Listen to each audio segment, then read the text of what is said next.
Affaire Samy Lanre, énorme rebondissement, une grosse arrestation déjà faite, les coupables tombent. Pour plus d'informations sur ce sujet, retrouvez-nous après le générique.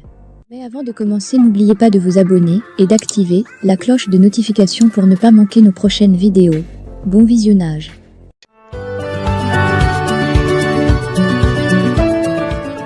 L'affaire de la mort incomprise du webcomédien Samy Lanre continue de suivre son cours.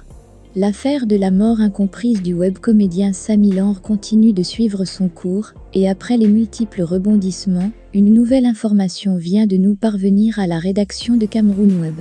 En effet, selon les informations du Binzui Manto, Ndongo Jacques, employé à la banque de Kribi, a été interpellé et déféré auprès du procureur.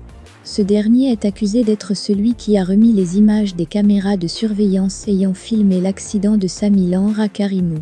Aussi, dans des captures d'écran d'une discussion WhatsApp privée, que le lanceur d'alerte Jacques Jorelzan a reçu et partagé, on peut lire « Bonjour, des photos et vidéos ont été effacées du téléphone de Samy.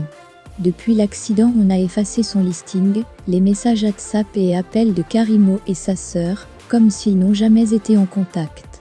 On lit aussi dans les grands shows que la quête pour l'autopsie n'a jamais été remise à Conrad, d'où le retard de l'autopsie qui est très urgente. L'hôpital de la Caisse refuse toujours de donner le certificat de genre de mort. Candem ne s'est pas présenté lundi, il y a donc un mandat de recherche qu'on va lancer contre lui.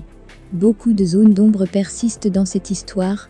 Par ailleurs, son téléphone ne passe pas pourtant, il communique avec des gens à lui à qui on a même transmis la convocation, et de lui dire qu'il est attendu chez le procureur général par le biais de Karimo, met la pression sur les gens chargés de l'affaire pour vite clôturer, car Karimo et son copain Gigolo, qui n'a aucune profession, veulent déjà rentrer.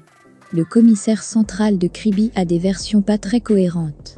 C'est curieux et Jorelzan ne manque pas de le dire. Pourquoi un accident sur la voie publique fait si peur aux témoins de dire ce qui s'est réellement passé? On a l'impression qu'à Kribi, tous ont la peur au ventre de raconter ce qui s'était passé. Pourquoi? Et toutes ces personnes portées disparues bizarrement? Qui est derrière tout cela? Et pour quelles raisons? Ce qui est certain, c'est qu'il y a des gens qui ne veulent pas qu'on sache la vérité.